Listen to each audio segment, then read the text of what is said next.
A new weekly Shonen Jump manga is here, and we definitely have to talk about it. Kagurabachi, before it even came out, people were definitely hyping it up. Heck, it even had haters before Chapter 1 released. So, let's go ahead and talk about it. Now, the author of Kagurabachi is Takeru Hokasono. Now, this person has worked on previous work like Shane, Enten, Farewell Sherry Boy, which all published in Jump Giga, the magazine where Black Clover is currently publishing in. But, so if you want to get to know his previous works, make sure to check those other mangas out. Now, Kagurabachi, if I had to say, it's like a combination of something like, Chainsaw Man, Jujutsu Kaisen, and a little bit of Bleach in there, and we're definitely going to be talking about that as well. I mean, for obvious reasons, there is going to be spoilers for Chapter 1, so if you haven't read it, go read it and then come back to the video. The main character of Kagurabachi is Chihiro. Now, this main character seems to be on a warpath, on a revenge path. He is out for blood for some reason, and while we didn't get a clear answer for, why he's doing all of this,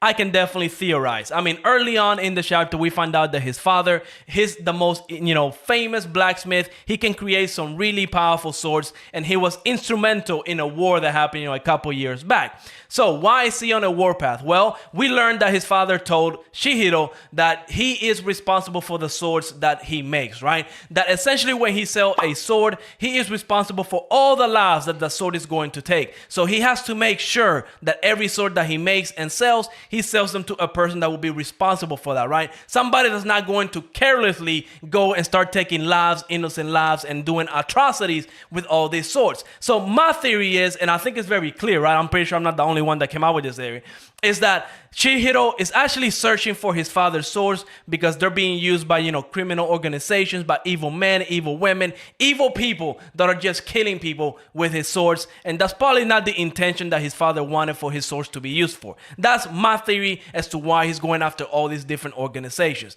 And that's why I think it's a little bit like Chainsaw Man, because it is a little gruesome, right? I mean, we got to see a big fight in Chapter 1, and yeah, body parts were coming off, people were getting cut in half. Kind of reminds me of Chainsaw Man in that aspect, right? Then also Jujutsu Kaisen, because as you know, in Chapter 1, there's the little bit of sorcery, Jujutsu Kaisen, sorcery, and all that stuff, right? And then of course Bleach, because again, whenever Chihiro was using his sword, we see that he pulled it out and like a goldfish came out of it, right? Kind of like a Sanpaito, and kind of like maybe like a Bankai or something like that, right?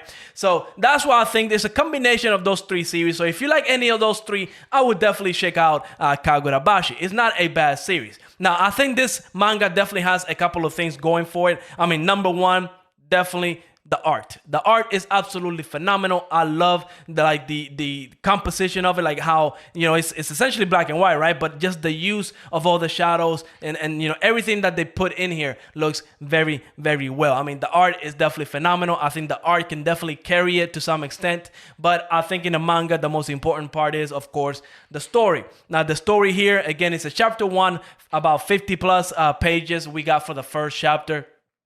It wasn't nothing that you would say spectacular, right? It wasn't like a first chapter that you read it and you say, wow, this was amazing, right? I do think it was okay. If I had to rate it, I would rate it a solid 7.5 out of 10. Now, I am going to keep reading this manga just because of the main character, Chihiro. I mean, he is not like your typical shonen MC. We still have to wait because as of right now, the main character, he's out for blood. He doesn't seem to follow that character trope that we see a lot in Weekly Shonen Jump where, the main character is all good. He is naturally good, right? He never does anything evil. He's always seeing the good side of other, bad guys and stuff like that. I mean, My Hero Academia, Demon Slayer, they're notorious for doing this. Weekly Shonen Jump, the general trope for main characters is that they're really good, right? And right here, right now, it doesn't seem to be that way. Chihiro is out for blood and he's getting that blood. Now, later on in the future, we can definitely see his character evolve to being more naturally good. I mean, he's not like a villain, right? He's still like the hero of the story. So he's probably going to evolve that way. So we're going to have to wait and find out. Now, regarding the future of Kagurabachi, how long before it gets canceled? Is it going to be popular? What's going on here, right? Because if you've been on social media for the past week,